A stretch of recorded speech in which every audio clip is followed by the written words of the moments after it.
Hi there, this is Lawrence with Excello, and in this video we're going to be going over custom invoice fields. So first what we're going to do is we're going to actually create a custom invoice field, and then I'll show you where that can be applied when you're actually searching for certain invoices. So in order to create a custom invoice field, first we're going to go over to the left-hand side here and click on the configuration gear. And then we're just going to scroll down to invoices and rates, followed by the Custom Invoice Fields tab. Now what you're going to notice is we already have one parent company invoice field here, and on the right hand side we can see a couple of things. We can see the type, which in this case it's a lookup. We can see if it's exclusive, if it's required, if we can export it, and if it's unified. We can also add a child of a specific custom invoice field, or we could delete a profile and all of its children. So what we're going to do is we're going to add another custom invoice field by clicking on the Add Profile button. So what that's going to do is it's going to bring us to our profile page. So in this case, we just want to create a custom invoice field that we'll be able to search for other invoices. So when we've got that big long list of invoices in our invoices module, we'll be able to actually filter down based on what invoices are under the same group, for example.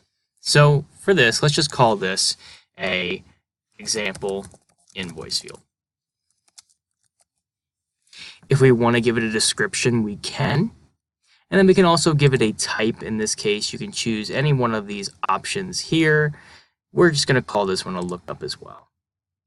If we want to choose an even further drop down, we'll do this based on company.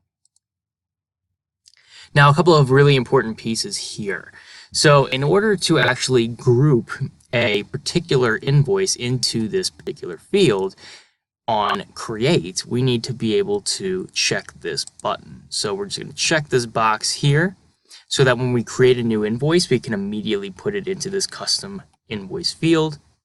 Exclusive, so only one profile value per unique record. We'll check that off as well. Required, so when you're creating an actual new invoice, if you want to make it required so that that is actually included, we can do that here. We can also choose if we want it exported or unified. I'm just going to leave those blank for now. Now down here, we can actually apply this same profile field to a number of different options in Excello, but because we're actually picking this just for a custom invoice field, we're just going to check off the invoice box. If we wanted to put it in a parent or under a parent, we could. In this case, we're going to make this a parent itself. And if we want to make it editable by a certain type of user, in this case an admin, we could. In this case, we're just going to do it by all. Once everything is looking the way we want, we're just going to hit save. So as you'll see now, we have the example invoice field in our custom invoice fields.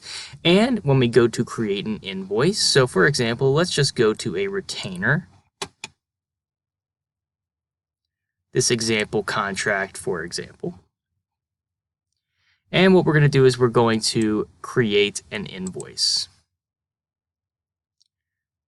What you'll notice now is this example invoice field is here, and because of the way that we had it set up based off of a company, we could do it based off of one of our companies. So let's say Excello, and then when we save and send our PDF,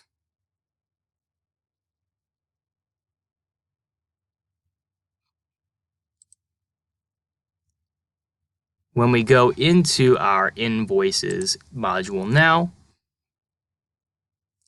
we can now click more, and we can actually search based off of these profile fields that we've created. In this case, we can search all of the invoices that are underneath this example invoice field. So hopefully that helps, and if you have any further questions, be sure to email us at support@excello.com.